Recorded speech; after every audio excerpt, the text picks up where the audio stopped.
Kel Mizo Production atangin ania hei tun tuma hian sia chi pa chuan om tak mai kan neya I pu haral chuan oma ania ani hi Presbyterian ko han upa ania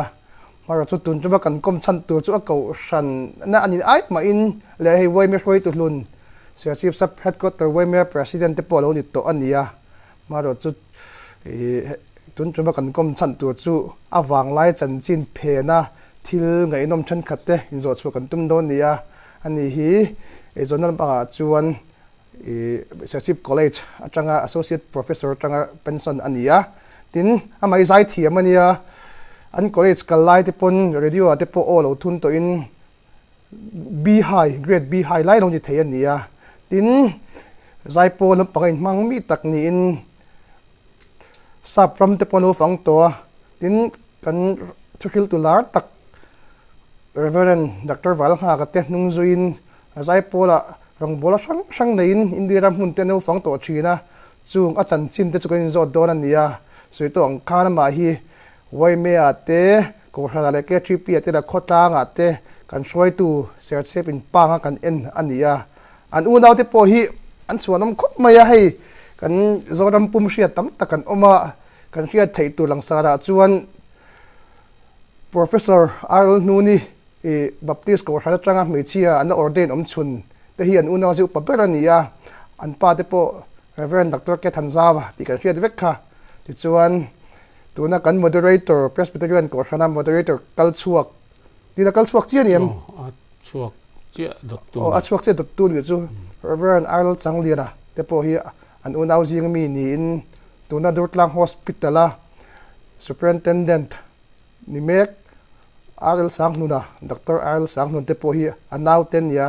chu tiang chuan mi chuanam tak tak te an unaw jing an oma maro chu tiang lampang chung ko lampang chu zai la hian kan lu chil thuk vak man don lowa silong wang lai te zai pola in man wang lai le zai rong bol na an nei chhotan vel te kha tun tuma chuan kain zo war do tur chu ania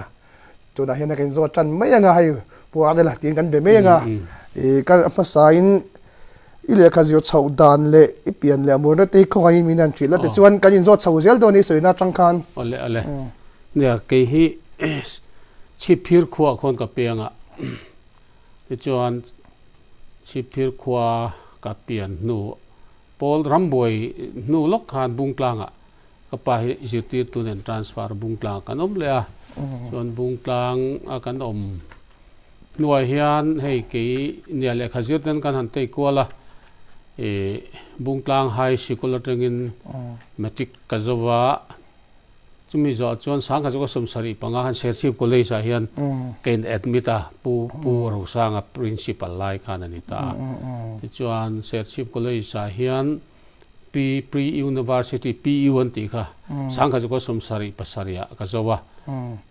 degree classmate chino ka classmate te hi sarzu kan ti mangai pu lawzui liana diu retire ta te lal remi wan lal remi se chi veng chunga mi ti te tin se chi o pyramid te se chi veng chung tho mundanga om biak chingi ti te tin zozami se chi chan mari a om te puar than chuang ha ti te an om thua maya ro chuami se chip chim veng enga bong chom veng kan ti ma se pasal mundanga nei to ania chung te chuan ni an om ve thu maya kan classmate chu khang lo po khan om chu ma se hei professor si sang loi te ti chi pa chung ate robat lal tin chon ate college kal ho pu zir lai ho hang lai om ho chu kan ni tang pui thuin ya kan soi kim lo pon la om thuang chung chu kan ni a se chip college a chuan BA kha zirna omlo awang khan pachung college a BA ka zirta chuan pachung college a khan BA ka zir a chumi zo chuan sangkha ko somsari pakua a BA final ka exam ma ro chu engemo a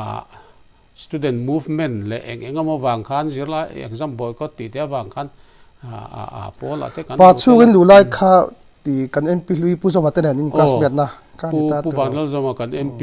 นิตาเตเนี่ยเห็นกัน in classmate ชาวนาปุลุงมัวนะหันตี chuan in subject ka history nia history la ho ti na ละโหผู้ชมมาเตือนเรื่องกันละโหวะมาเราจะเกี่ยข้าจูกันแบกกันเฟลเดวตากวังหันเนาะ history honor สักคันก็เป็นนั่นแหละตาส่วนมินกัลสันตันอยู่ classmate ที่นะคะชวน ta chuan tu nge principal จุงไล่ชวนผู้สายเงี้ย principal ผู้สายnge hun lai ผู้สายเงี้ย principal chuan history a tu tinga la chau history ชวนนี่ปีสังคูมิเต bibi sangkho mi hi ปีสังคูมิแห่งเตปูริโมยติเตปูเรสปาลิระให้เวลาบ้านกันดีซีปูFranklin นั่นตินคูมาป้าปูเรสปาลิระติเตข้างหูข้ากันซิติตูชีนันนี่ข้างหลายคัน chuan radio lai thun kha i college ka live vel mi สังกัดก็สมสารีปริยัตการ recording มาสับเบอร์จูนิตา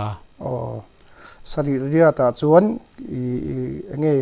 BA ก็จิรไลปัจจุบันก็เลยซะBA first year second yearเวลกันนี่จูช่วงตาชวน recording ก็ติดมาสับเบอร์มั้ง eng la nge ปะเทียนลาอันนี้ mi zo la มิโซลาปะเทียนลา devotional song อันเดีย nang ma pho นี่เลยกันเร็มกันสานี่ไม่ข้างไลค์chuan college chu Siachip college lo PUCA zo ta chuan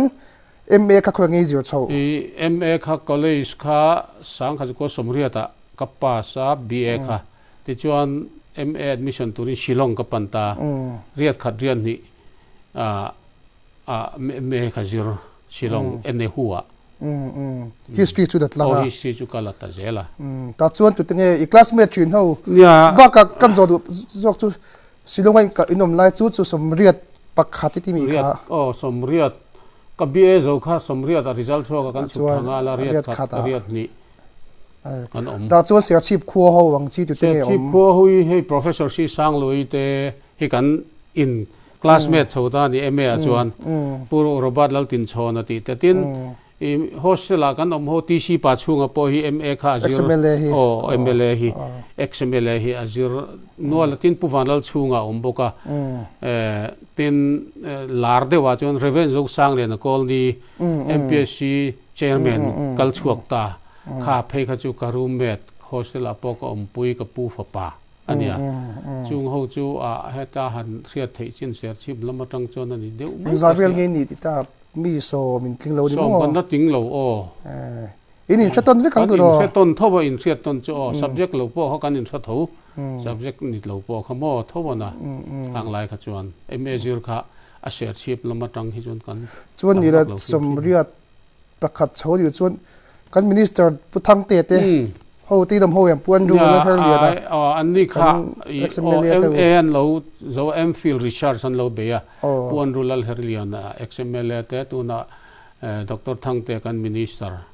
in traffic kang tu ro hun lai ka chuan kan in traffic kan ni kha mi zo MSU wa huai tu ni chho kha ni ta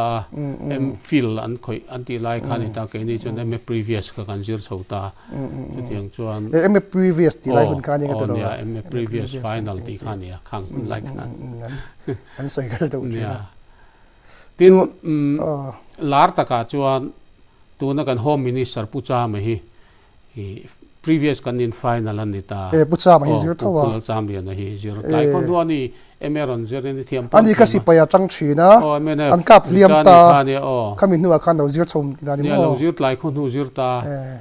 Pol Science department ani ta first class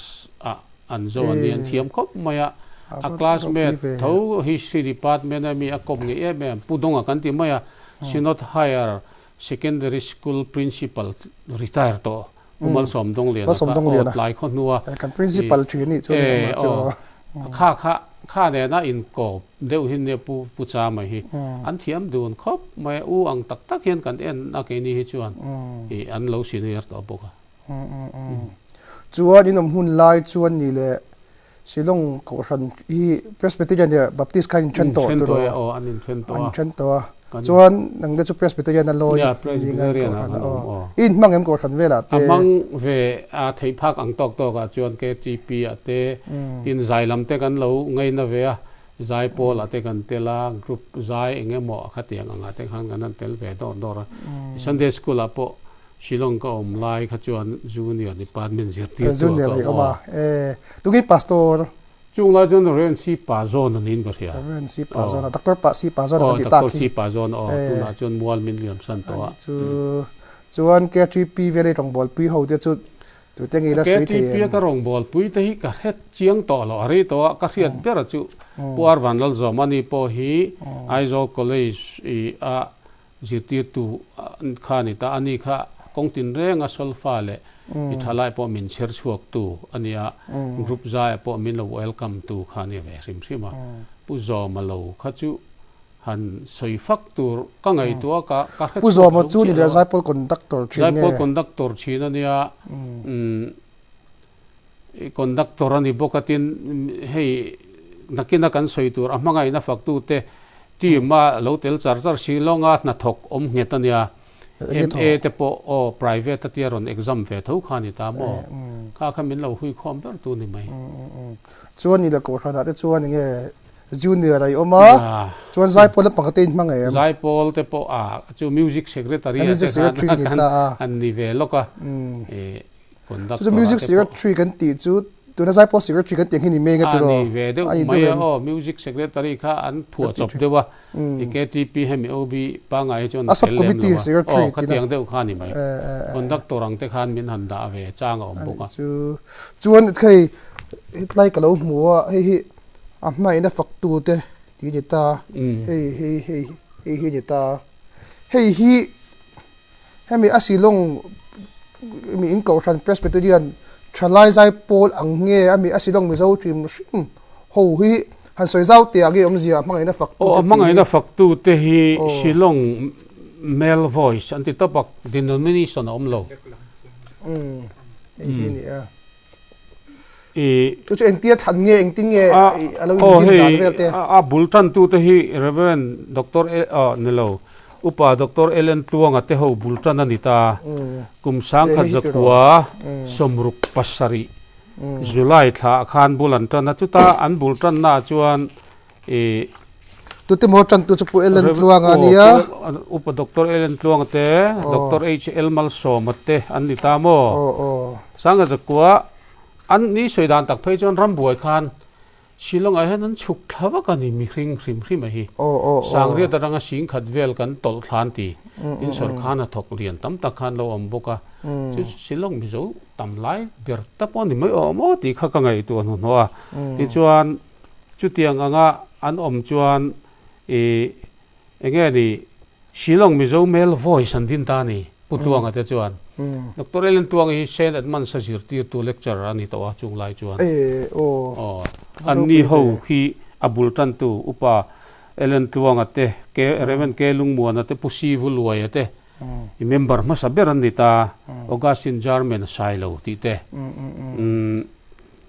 put reven ti silal tlom lo han tiang chi te pumhing dai lo khiang te kan IPS khang te tin Dr. HL malso makan pu siram huna mana MLA to ai forest IFS kha khang te khang ho kha alang sar zual chuan ta chuni antinge chumi amang ida faktu te chon itel thei me dan tinge an select chenge I Shillong male voice ti kha andin na tu ta chuan interdenomination ani ta ni pol om lo nuam khan ti em maya engma in thiar na kha om lowa ti chuan an local zela sang kha juko somruk passaria adin tak amanga ina faktu te ti na mi gan thak ta ti chuan khatia kal zela kha Shillong le khazir om zela kha zai mi le kha tiang mi kha an lo zong zela iti mayang amun thu te kan tiang chuan I mean organizing a government a body do an ti dang ya an mani ho kha an mani ho adin tu te ho kha an la om zela nom chung khan member dang chen chu sol khan thok an ni mun dang an transfer ani lo pon le khazira zu om I hole ta te a member to la khan maximum te om chuang khan la ve rem chang an tiang za da kha an han ni chho deu mai ani na ta ka chuan ani chu wang chuan เนี่ยจู่ๆนี่แหละมาไอ้ฝักตัวเด็ดอิสการ์เดนเบรสวยหลังเลยวะกันเอาเขียนดาราจุดเรเวนวัลฮากาโปลเตกันตีก็อโปลเตตีกันอามาดินจุดเชียดเอา อามาดินพวกนี่ช่วงเลยว่าขันไปแห้งที่จู่อันมานี่รงบอลนะมิโซรามาเฮียนแห้งอามาไอ้นักฝักตัวเตปเฮียนรงกันรงบอลใจน์ช่วงจวนดีเรคเตอร์เรเวนด็อกเตอร์เอเลนอุปด็อกเตอร์เอเลนตัวงเตปุ่งหากาไปสปีกระเตมังเอเลนตัวงเฮตัดอุปาดิตัวมีสิลงอุปานทางสิลงอันนี้มิชนเวงอ่ะมิชนเวงอุปานี่ก็เรียกว่าแต่สกอุปานี่นู่นสการทั้งเราสการทั้งอมขันตาปุ่งหากาไปหลังวาลวันหลังหากอะไรเนี่ยมิโซรามันเราจวนสอบปนจางอินปุ่งหากาสปีกระปูตัวงดีเรคเตอร์หันติงจนอามาไงนักฝักตัวเตปอนใจจะจุดปุ่งหากาดินช่วงเลวินคัดเตียงโปโลคันปุ่งหากาลงบอลแล้วค่ะใจนี่ว่าทอยอมชินปุ่งหากาอันรงบอลน่าเฮียนสปีกระเตนมังจออันมังชินวังคันอินว่าทอยอมชินใจคันทอยอมชินชิลงเล็ดเชเวลนักอะไรนะแต่พอปุ่งหากาฮาริมจันจวนกัลทัวอารมณ์บอลน่าอันทอยอมตาใจคันอามาเราจะอามาไงนักฝักตัวเตจูอันดิ้งมาสิมจูเสียงคันเบ็ดกุมจามเงี้ยนี่ช่วงเราเนี่ยช่วงเราเรียกข้าเตลเร่งเขาเรียกเต็ดอินินมาเสจิรไลเตทีนั้นเนี่ยช่วงเลยทีนั้นนี่ตาIFS เขาจัดวนทั้งที่เตโมปุจัดตัวนั้นที่ไม่แห้งแต่ไอ้ช่องเสาทั่วไหมอันช่วงก็มีดังค่าเล็กขจิรค่าส่วนนี่เลยอินหุ่นไลเวลที่อลาสเบ็ดจิตตาตัวอินหุ่นไลมีเขาจุนี่เมลตาโอเคนี่เขาค่าหินตาเฮ็ดเฮียนบ่อินกิมเมมตาเฮียนมาไงนะฝักตู้เตจงหินกิมเฟกอติระจังอินสังอะก็กิมเฟกบ่สมทุมปรกเมมเบอร์ที่เอาไว้นี่อินหุ่นไลบิกจวนอินสังอินนี่กันหุ่นไลเฮียนเองซาดเราเชียร์มีแล้วว่ากันตำฟันเราให้ไลเสร็จชิปอันมิงกุเท่าเงี้ยกันว่าเอาประวันเราชูงอ่ะเละเกี่ยกันเนี่ยเตียนปุชูงอ่ะปุชูงอ่ะแบงจุงชวนอุปด็อกเตอร์ลัลลวงเรียนเขียงเตะเรเวนเกลัลทันเรียนใจเทียมแห่งหูเตะตินตูน่าUCCบาราปานีน principal ทินปูลัลมัลสอมติเตะหันสวยเทมันจะผู้ฟันลัลซอมาXMP ข้างเตะข้างเตะข้างเบชขัดเวกกันดิตาใจข้างหูเตะเนี่ยข้างคอมเกนี่คลาสเบชกันดิตาดิชิลงอาจวนนุ่งเบียอันนี้จู่น่าเห็นอินเลยเชฟโปเราเป็นจุดเดียวเชฟโปเราเมย์เฮ้ยอาวันลุงเนี่ยขัดโดนเนี่ยโปรแกรมไอ้จอลในเพจจวนนั้นซีเนียร์หูข้านั้นเราออร์แกไนซ์ทีนะจวนนี่แหละคุยอะไรกันรองบอลเล่นในลมนี่มีอะไรนะฝักตัวที่เขาจวนเกนี่หุ่นไล่เขาจนชิลงเขาชูกันนี่เดียวไหมชิลงน้ำดังเก่าทันสิครับที่นั่นมีคาเซียเตอนาคาเซอร์วิสติเตจวนนี่เลยซัพพลายน์ซาซัพพลายแต่อันนี้เดี๋ยวเบิร์ตังปุยนั่งมานี่สิกับผัวเงี้ยให้มีซัพนั่นซัพพลายซาเอ็งลาตั้งสักชิ้นตั้งได้สวยเทียมก็สวยเทียตัวมังโลมิโซลาฮีกันสัตว์บุกผู้อาร์วันลังจอมาเล่ลินเตนิตานี่จวนผู้จอมาที่จุกมีคอนแทคตัวนี้มาคอนแทคตัวรังลีดเดอร์เบอร์อังกันนี่ไปจวนที่ฮะคอนแทคตัวนี้เซลฟ์ไว้ที่จุดนี้จวงเราจวงเราให้มีเบลล์ voice สังเกตเบลล์ voice สังเกตมินหุยคอมเบอร์ตุคอนวีนอร์อังกันนี่วิดีโอเวทีเราเอามาเก็บจุดที่เขาเรียนที่ใช่ไหมจวนกันหลังพาลูกินี่จูลุยเขาหินหลังอันหลังโซ่ก็อินไลค์คันวิดีโอโนเก็บจาร์เราดิโม่ยอมเวเอ็นภาษาคอมเบลเนี่ยที่เราอันนี้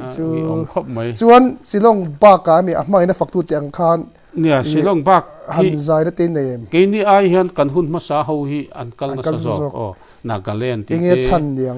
อันสมน้ำหุ่นครูเชดน่าเตโมหุ่นไล่ดูนี่ว่าปุ่งก็รงบอลน่าเตโปขันติขันนั้นจอยอมตาอันนัวเตโปจินเนี่ยปุ่งว่าปุ่งเรเวนไว้แล้วก็เห็นวางไล่แต่ขันยังไล่เงี้ยช่วยลำปังโตช่วยนั่งทันตีทันตีโซกเจ้าโซกันนี่จุดหลังวาลโซไล่จังอันนี้ส่วนนี้แหละอาศัยมาสาวคันทุสอยช่วยออกมาใจเงินอยู่ต่างนี่เลยปุ่งว่ากับจูนี่ไหมปุ่งว่ากับหุ่นไล่ทวินหุ่นไล่คาเฟ่กี่ด้านเมื่อปุ่งว่าเรียชิลงขานี่บอกว่านี่ข้าจูโม่ริมมันนะหลังวาลไล่จังมิโซรามาเตปโอข้าสมสริปลีตีเวลบอระเตปนุ่งเลยละมาเตครูเชตันนี่ตาขัดยังขันสปีกเกอร์ขันนี่ตาได้ปุ่งว่ากับจุขัดหลังวาลไล่ปนนั่นแหละ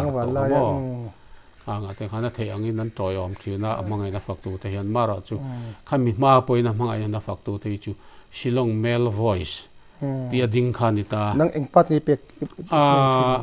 abe si ka sade uber ki khang chuan lai ka chuan mei chi hinom niam lo ni mo mi chi om lo male voice ti to male voice anga kalwang khan mei chi ka in tilem lo tilem lo ani chu chuan ni le in om lai kha ai mi azai pol in rong bol to than ni ta se a silong hrim kha mizo ten nei silong wang lai kan ti om ve to ta silong wang lai ti chon lung hi leng khal me ya he tu na ai chuan Delhi Hyderabad Bangalore Kolkata Chennai Pune ti vela mi am vekta in hun lai ka chuan enge silong kha mizo te bo ber khalan yang tu ro ala ni reng a zalen po kan zalen mo i zana te po kan leng ati khan i mizo kha kan zale nei mem har san na kan nei wak ngai lo sim sima tin kan nu kan hun kan chuan nu sang kha zakwa som ko a somriat panhi chho riat thum riat li riat nga chho khang chho zong zong te kha chun mizo hian la zalen se kan wang lai chho tak silong wang lai kan ti tak khi in am na hun lai tak ni ingai nge i mang nge nuai ngai do nge ka thiam che lo ke ni hun lai hi wang lai chu kan ti do zel kan ti do zel san chu kan soi du chu pa chung college kan kal lai kha anum ber wang lai kan ti vetlat ai zo la mo phula kan boka ti khan kan ti thian za hoin anum ber kan hun lai hi nom ber hun ani kan ti zel midang pon ani mai thei ve tho ke ni silong om lai po kha kan zale na nuam kan ti wang lai ti ke ma lo chhun da na chu entinan amizo om ho a hlomain om lai entinan vairam apil dil zo ka mizo la om tam ma deu kan ta khati 80s chovela ka chuan ni ta la om vak lo wanga silong ba kha Delhi Bangalore hian an om vak lo wang a om zia chu Mizoram University kan la nei lo ba i kan zir san theina ber MA kan zir theina ngai ber chu i India mar sakina kan i university kan in tom nehu khani ta ni cha khan kan kal tam bera mizo te po athen chu Nagaland education du la du ta chu Nagaland te pon kal te manom ta chu wang chuan i khang hun chho lai 80 chho anu lam 86 90 don thleng chho pa ni ala ni zel mai awang chho lai chu ani deu zel maya achan chu nehu Mizoram University adin hua hian Mizoram ai tam dakhen kalta Shillong hi tun hua hian an pan tam te chi lo ba ka tun hua phei chuan admission an mu har san ti mo Mizo te po hian to chu ba ka thora te service ta to dikan tin nia Mizo te pon lo salen tuk to lo tun hua ani la silong wang lai kan ti khami inum lai te po ti tai lam mo ani tel tho enge anum na big na takhi nge Mizoram ai nge anum na i hiat dan silong kha Shillong sim kadin pui le nge a bo ro ka duam nge ange a kho thleng him nu mi ti nge a mi hringa te akwa nuama a bo ruwa ka nuama a mun arema mun nuam tak tak khan vi wo an to tu chi sang te ko oma tin enga ni namdang kan ni awang nga har sannan kan nei chuang ani la khami silong ka mi zo lo en tinan kan notice pi sikimis kan tiang chi te alun chali te alo bo thawem ka bo ve thawe naga ho ne kan tam an tam naga ho ne kan tam sikimis bhutanese ti te po anon zirta khung lai te po foreigner ta kan tam lo amara chu soitong khan Mizoram atang chuan Mizo le naga hi kan tam ne la kazir om ho hi fiat tu har sanga atla when Mizo hi zavel nge ominin suit in hun lai kan ngora so har sang tam tu hostel college sakal hostel oman tambok sia college sang hostel oman tambok sia me zir kan tambok sia in shaseng la wani mo shaseng vek lo kan in thekim thei tak tak lema ain mang de ho thal phawang ku than ti tele anom mel chin ka chal phawang ku than ti te ve khop mai chu ke ni le kan nu lama phei chuan tiang khani ani chal phawang ku ve la kan zai ti siek te khom chin ka ria dan lo mani dong em ka zai lo kung lai chuan in ti siek nga kha a tho na MSU bot sai te nge nge zai lo kan zai vak lo zai da chuan in lo me dong nge bol na enga mo chuan ka zai zeu tho bi ki na te chuan chang chuan Mizoram ai khan khati hun lai khan silong chu kalo thlau viu to ni mo apui thlawe e chan kan bo na sa i simhrim Mizoram hian chu helaya pu HL mal so mana soyang kan ramboya po kan ta thewti ani ang kha ku cho sap ro de po tanga sing khat don hi chu kan lính thấy mấy anh thì sổ khăn thọ cái ông bác cả lán chia cả khát đi hun là cái này bữa thằng lúa để bữa xí long ăn tổ lúa nè ông tuệ in để long cái tế khăn tổ lúa ram bồi vàng lán chia kan lút lát treo thì anh chú anh là xí long in home like các em mẹ khai sẽ là cùng nhị ở đây vắt lâu thì mình like chú nhà đây lút tục lâu anh nghe giải pol lệ cái mình cầu sẵn bia làm mà kan anh nghe hay mình đâu tên này anh nghe hàn minh xe nó thế đây lâu chú kan zir lai lệ khá zir khá kan đi ta kan zir lai hàn thì chơi thầy tour om chi ang lút tục khá chọn activities kan kal lem lâu câu thana kan tela kan in kho ma Sunday school zir ti tu kan nia giải pola la kan zira kan la arem cha na kan rem le a i khát tiếng khát ni mai tu na male voice kan han ti amangai na fak tu te po i arem chan chuan i biak in thana khá si biak in ati te zai ring kha kan ni biak chuang lowa maro chu la arem chang chuan kan zir reng thina chu bak chu student union ti lama le MPS GSC one ti ang lama te chun kai in mang bak lowa engemo parting social an ti anga te chuan min solot về chuyện ta chan chu om ve tu cái compare ni le silong lai kan department hian mala kom ngai nam dang ko lang tin chona de he kai in kop na sa kop mai bison vega ta hai lai sa chip pa ka kan in kop na sa chan chu hostel khata om kha kan ni boka kan in ama ka history tho tu do history tho ni Oroba dan yang kan in kop na sa tin reven zo sang ni na call ni ka ti kha ka kop na sa boka ni de na PSC chairman lui ka bung tlang atanga kaldun te kha kan ni boka tu tiang vel chu tu chuan ni de sap ram te khan zai pol rong bola khan in zai pol ti la nang mani thian thong nge ka chiang la kha in kan ka ria ma ro chu kha ka chu in si long chuat to nu deuh khan ni em kha ka chu he ta khoi mun te ngai fan me kan zir zo to nu a po sarkar na ser chi pa ka tho dai nu ti mai ang mo ser chi pa 87 agaron om chowa i sabram kan kal kha chu 1997 pai ni to nu ni ka fa te po an ka fanau pang ber tu na an tlang wala hi apiang lim thla ni lo kar ni vel la ka kalsan ta chon khoi mun tengin tlo Canada le USA le England kan to atlo zong a chon ma se muna khan in tlo ni da khoi mun tak nge rong bola ni eng pokre ma nge tinan ko ran mal so mang nge kha om je chu partner international te tun ma chon mi zo zai pol ZEF kan ti kha zai pol in pu vanal nga ka speaker and leader berani ta khami pungha ka sui thoi ni mon kala ni pungha ka ho khan tu te nge kalpui thau soi lok te kalpui te chu lungai lova upalungai lawa public mai sabai principal retire ta te upalal chuan ma Rachel Baptist upa pong ramhlun ami ani kha sarkar na lama po pension kan retire vek to ani kha director economic and statistics ani retire an lo retire ve lam to ni mo retire ve to lom chuan Canada in zaya chuan pathum kha kan ya ke mani zai china ka the harmonize ti kha kan ta maro chu sabram kaldo khan punga khan pakhat sombel rutia ni chuan upalungai lawa nuphalpa p billion zama da hara west ministry an singer kha alo telta pali kan nita ni kha kan zai lama chuan kan ring leader berani a opo tha music in some way in Canada chuan a tha April ni som pakhata kan thleng tha June ni ruka kan ron thleng le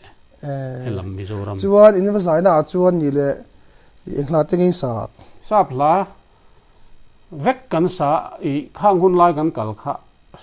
southern gospel music lar lai ni ta kan thla re reng southern gospel music de vek alo ni boka arang chi le khatiang ang a hot nam deu chi deu hlir khani kan la tu na kan fiat tu rang chi te om mem ki mani om vak lo mai the ni a rei ve to where the roses never fade ti kha kan sign ka hria dikem where the roses never van khopia ka kal thoi don ti lungai lo wa le linania asap line kan sa chi upalungai lo le lin hello tlang puya chuan ani kan upa ni apa ni papti ka yan mo I kan hla sap hla mi zo line ka thian te pan hi hian an ling sar ke chu ka thiam ve lo le a zai chu an le ling ho chu min sak ni le i kalpi ni te an le lin kha mizoram apo hi shet fi ka zalen ta ti te ka zalen ta mi baptist court baptist khoir sak khang do chu kha se la le lin ten lungai lo le lin poi tam mai mo nge the crisis the captain kan tin nun na long han ti te a jordan han ti te zai point chung hun lai chu dan saven sa ai zola o chu sapla angkha in sakha kan sata ke in sakna thena zo ve thei do klomem a zom thei lem bak lo o mun tam ta ka chuan pitar putar te an lo nia thalai la do kha ni nga tu thalai la de kha lo ni boxia ma sen lo ngai san hun lai ve tak chuan Canada khan in zai zo khan America kan kalti mi ka Canada atangin America kan lut la motorin ain na yamo ko Canada tang khan America motorin mo Michigan state kha eng ti jengin tlan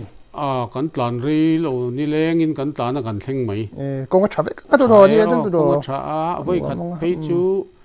kan kheset thik kan keng ngati hian ko mo khuta an lo siam ve ka kan thlen thak tu ka the Mizo Messengers kan thlen thak tu ka music soundtrack hi kan kenga recording a kan lu puya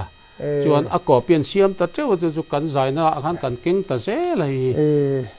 USA le Canada in ram rina khan custom home min lo man ti tia set te ka kan keng nem sia har sanna dar kar khatvel min delay mo ma se kan tlang thei ta hi Canadian tour the Mizo Messengers Canadian tour ti ni ta mo 1997 o hi kaset lunglen sak le ya lunglen kaset an hu ni tan pon hi ani ta ti chuan kan vakal na khan tiang ang hi an lo tar zel ni kan rong bol na tura khan hetiang khala ki a sponsor to organize to quality to ti hian coming soon to your church and tia the Mizo Messenger and tia ti hian an lo ziak ve a hi an lo tar zela kan rong bol na hmuna khan chu ani anam don hi de to an tar na hmun kha kan zai na hmun chu ni mai ti khan zela chuan America in kal ton no chuan khoyang e in kal le zel chu America kan zuk USA kan zuk lu ta Massachusetts state ta Michigan state ta te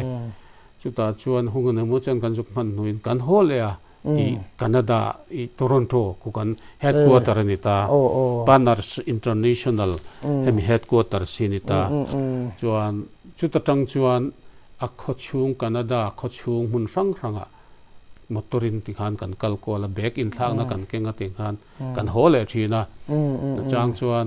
Niagara Falls an ti te po min ve en puya ani le Canada le America big khi in kal don hi boundary vel ha sanen tok dem lo chu kan tok zewa kan kheset te chu min han ring hlela kan mel kha a fore dang reng box ya Indian ni se a citizen pa ai tan chu in ha sanom dem lo ve anin problem mo kan van nei lo tu khola ma patient problem kan nei mi lo chuan Canada chu tiang anga America le ti mai ang US le Canada rong bol na kan zon no hola ma England a khoi khuwa englo heta England marlam a rong bol na kan nei mun rang chu ni le mi Partners International Partners International ti hi alo ni to lowa hetiang ang tukpui tho wall share an ti ta an thopui ti da ni wall share ho chuan min lo welcome ta an mani motorin vanin min hruaya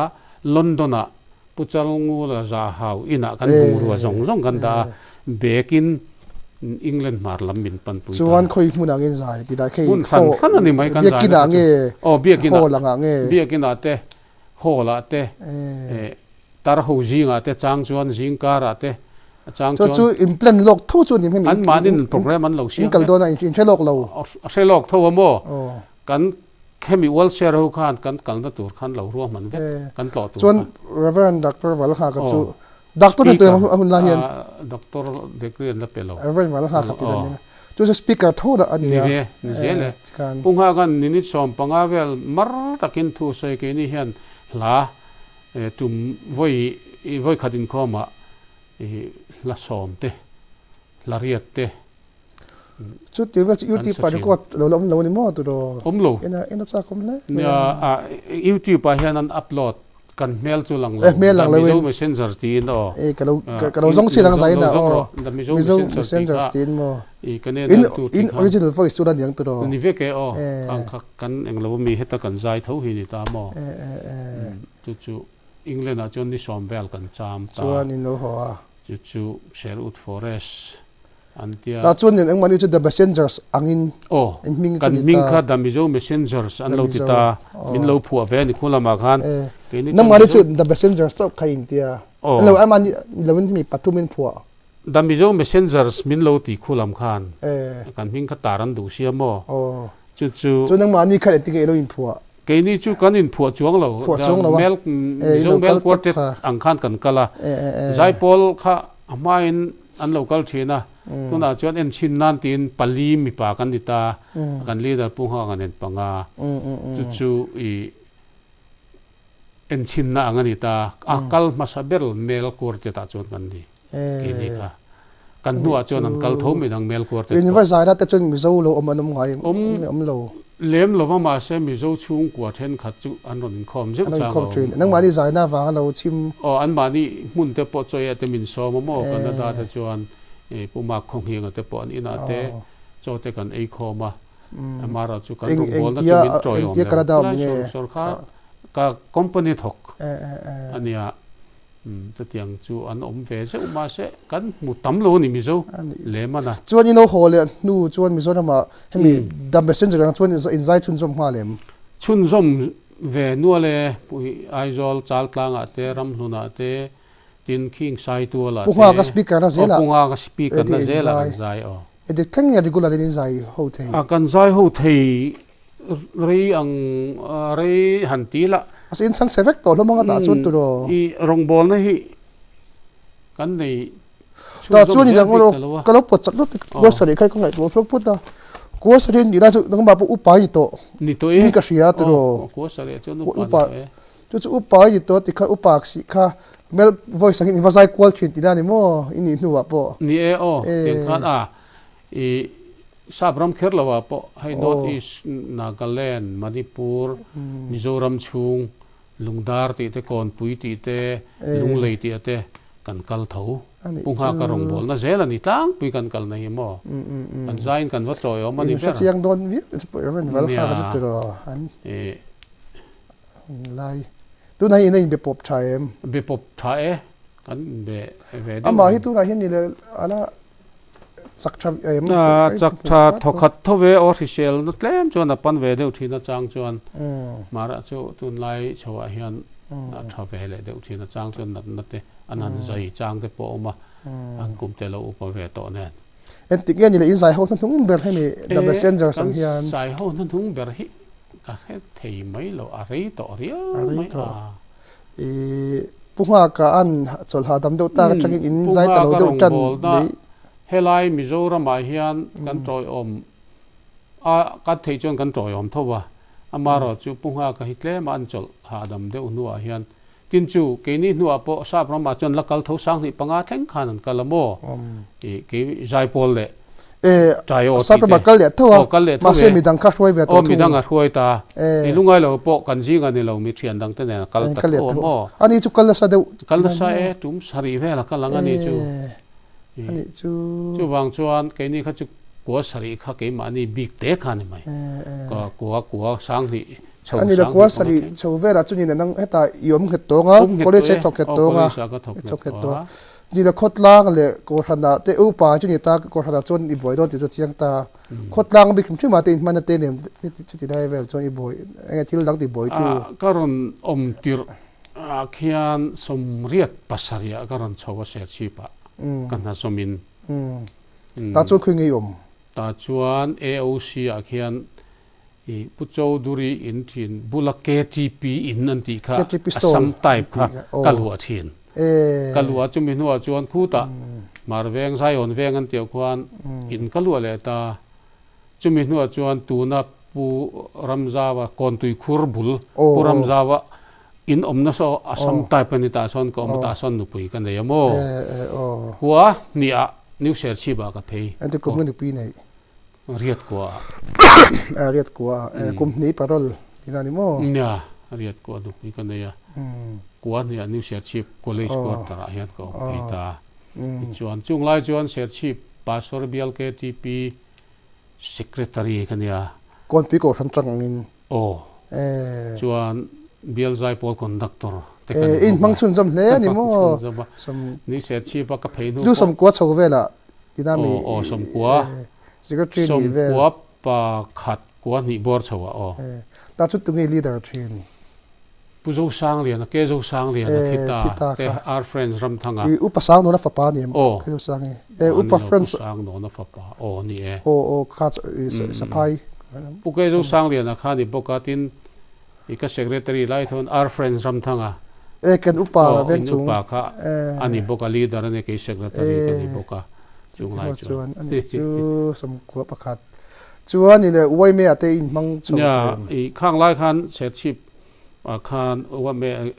me executive pate kan han tel ve do ra set chip tau na ni lai khan set chip nglo branch khatani lai khan lai khan hu ania tu na branch sang lo split ta ka hi chuan in mang chho ve chhota ve het the ti mai ang ani chuan zai pol an ti chho zet to kha boi tha ka chen nya zai pol ne ke ti pi te upa upa chu ni chi lo tu ro entike an ordain che sa kwa ta ka chu upa lo qualia bin ordain qualia new share chip ko hana hian ta chu di phei to kuan hi ka pheya chuan i ko thuma upa min thanga to upa po ni loin kuan ni phe ko thuma upa ha mo ko thuma min thang ha lo ano du le in don chu ko ran no chuan qualia min ordain ta ko thuman ordain ko thuman than de chu ko mai ni ile ke gp thoem ktp kum som thum pasari ka niang overmine upa kum thum vel ka ni manani chu ani chu in sap rum kal kwa sari ti ta tu ro ali chu kum thum vel chu upa nya to te na mo but nya ni ve ani hi chu ni da wai me lo chu ne ngo ve da hai man na dang te em in chau da ni nya wai me kha gan han ni chowa ti mayang kan an nge no ngo dang han ti chuan tu na hian district consumer association a hian eng ti ka tang khan nge secretary kha kan ni char chara tu na hian ati to mayang district consumer association a hian vice president in kala tu nge president pu h zone tuanga ta in thopi thopi tho khan ni ta aldina secretary tero dinna secretary ni ta chu tu nuwa ni ta ma dinna te lo lu ma he chuan secretary ki ma khani char to chu ngo han ti anga chuan ni me we me hi ni le ma ya amara chunia thil danga hian min ron bel a tai khon huwa hian dan ngani district chief district honorary wildlife warden and tram ni na ka mangmek nge tu na po chu awet nung chahum hal tu tinang do ni mo wildlife warden an tia ti khan district tin an appoint ta chu honorary ni chu ni soka tanga hlo dei pon chuang lo ve ma om lo tlom ngai na thil tho ni ta sa ve lo tur nung cha hum hal tur chu sub headquarter we mi an kol pon ni chuang lo ve soka tanga forest department in dfo noi hian ti kan om ve ti mang mo ma se lo kha om chuang lo wa chu ti ka changi om tram ni na tram khati kum thu mo ni tram ni na ka mang le chan ne ni som pa kwa som ni khat tram som pa du ka changvel som pa kwa som ni khata tram khat ni thum chho tram ni na kum in na tang in ka mang chuan ni la uai me khak ke ni chu kan lo tu nu dewa e ke thi pila ka thale tuk lowa kan khiat chin zo ka chu uai me ini ta khan ani ma zo ka upa ani ti kan ni me ya e ke thi pila uai me ob ka ini kopem kope ini kop china ni kop chine ani chuan ni le saphet ko tara ilu chho saphet ko tara ka lu chho lai po khan chim chak presbytery secretary te kani e ka kop chho presbytery secretary chu ke thi pin lo chim chak presbytery pum pui hi boy chin non ne college sai thok boka ania college sa kan thok ka kan sang kha zakwa nilo hemi saphet quarter OMA din tir sang hi som pariat akhan puzria president ania oh vice ka omta oh chuan vice pa sapel ang kita vice ma saber kum tram kan mangzawa kum li vice kan oma chuan puzria kha ka thak chove le ta sang hi som pani tanga som paruk kha president ka omle Trump ni ina Trump ni chuan som paru tu la hen nge ina ni ti chuan executive ka om ve to atuna chuan ma se mani lo ka tagin ka om lo ka new share chi pa hian kum thum na branch president in kala om tu le da president mo la president ifa be thong reng ve tu ke ni ang kum rual hi president branch han om lowang in pension to no oi me ani tak chu le alo thei lo ani min ti miao i thin lu ai ni la ke tri ping away me lian to sok ke ti pi chu te ati thei to lo mo ai lo man to na kan me ro chu kum bi thiam lo wang hian min du miao kha chuan lom ngai kan tel chu ni le mai hi a ne ke tri fa te rual lek lek jinga kan ke tri pe ku me zai obi man i da chu te ko na khan ni nga ni sia chi ban ni le nga la khan kum thum ka secretary manin ka hiamo new set chi ba kan pheya new set chi bial ke ti pi khan than ni lovin bial standing in arwatin min ro da secretary in kumni ko ma chuan kumni dang bial leader in ko omle chon pransa chuan ka over ta branch sa chuan kum ni branch leader in ko om i silong in le khazio chua in lo in man tan tir khan inu pa ve chau to nga tu ro zang ni emi kan eme zo lim kha kum za in lai zong zong 82 eme kan zo mo in ko la tu ro 83 4 chau ka ju 82 kan zo wa pa ngai kum pa ngai tak chu kan ni thawin ka hia hei tun lai no pang upalutuk lo kala ni mo 83 maro chu sarkar na ka lut lai ta ni chu 83 a bungtang a high school ka thoka 84 85 hi BPA Tamil Nadu yom le a BPA chu Bachelor of Physical Education anita sport lam physio education physical education physical mo chuan ka chua ka subsiu officiating in sport officer ka kum thum mo chu izu ko ma kum khat ko ta chuan iom 87 tang khan iom het ta de chuan 86 sa chuan officiating in sport a ka om ta sport department ta sport department a Delhi ate Gujarat ate sport te kan juk khoi sport ti vera sa mi ti ve na sa teng ti chin chi khang khang hi ka ti ve ka ti ve thei dual enga chi khang khang athletic lam te pon anga te table tennis lam te po football lam hi ka ti thei lo volleyball ka khel na sa no ni ve thunga chuan 86 87 a hian kan interview we ni college a hian ama pon 84 a po a all tho ka dil do ai zol chu san kha ka lo the ve to sia kung lai ka te ai zol a chun nang mai mi yom tho ni love ka u te nen ko ta in kan ne ai zol a ko nai te ya ka u te bula te ka om ta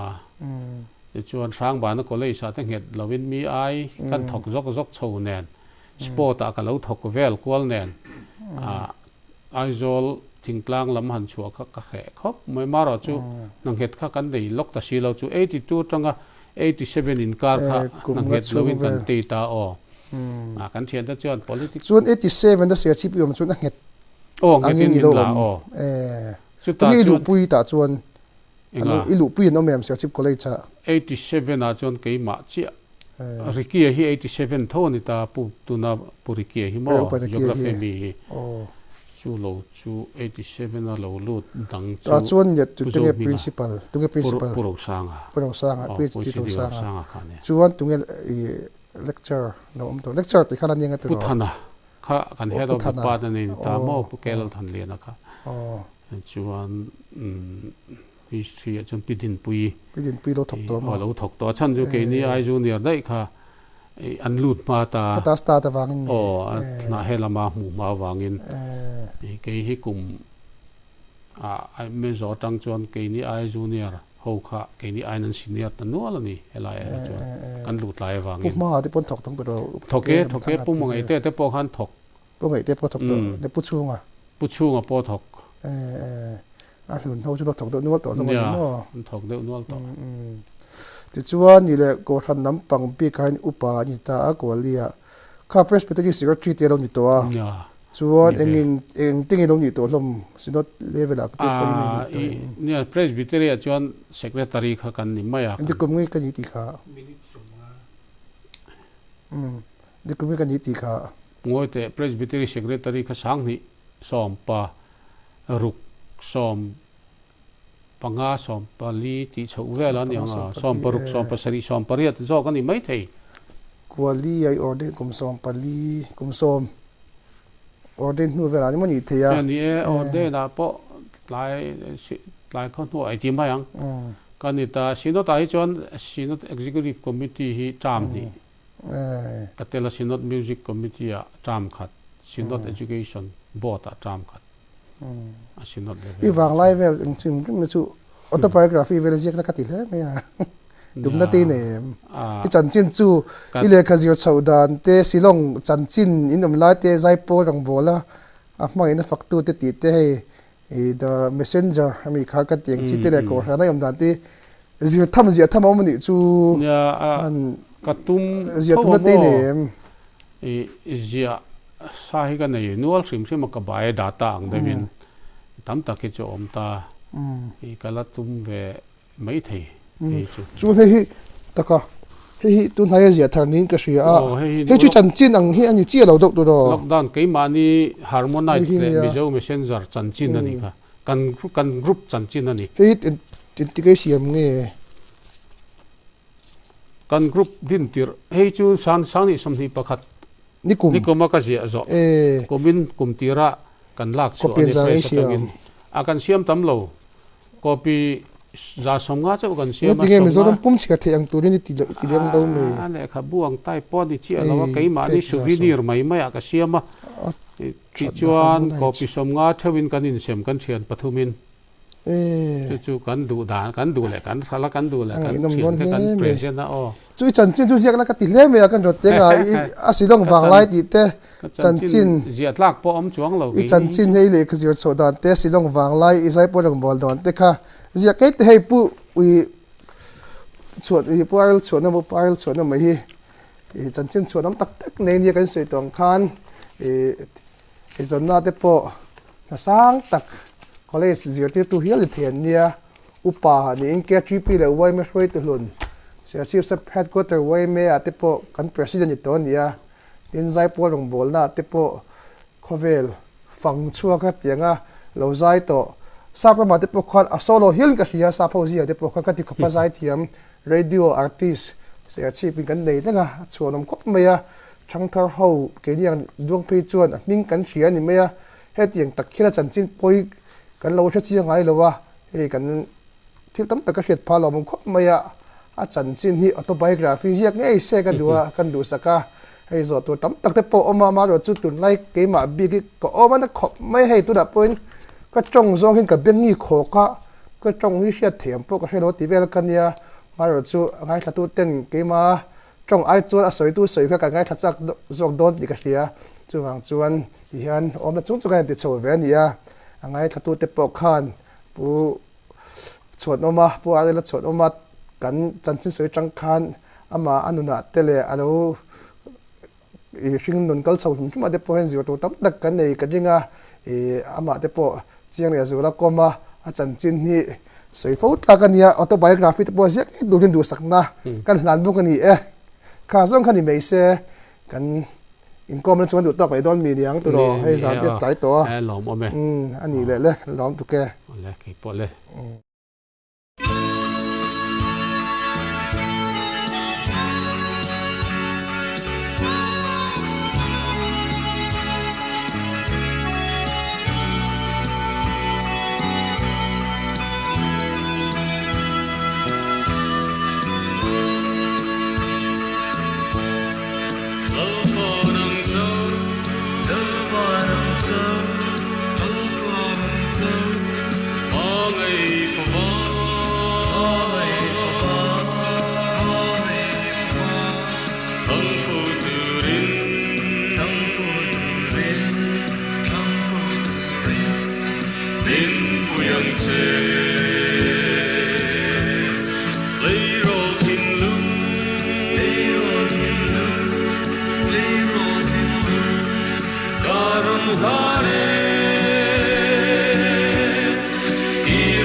These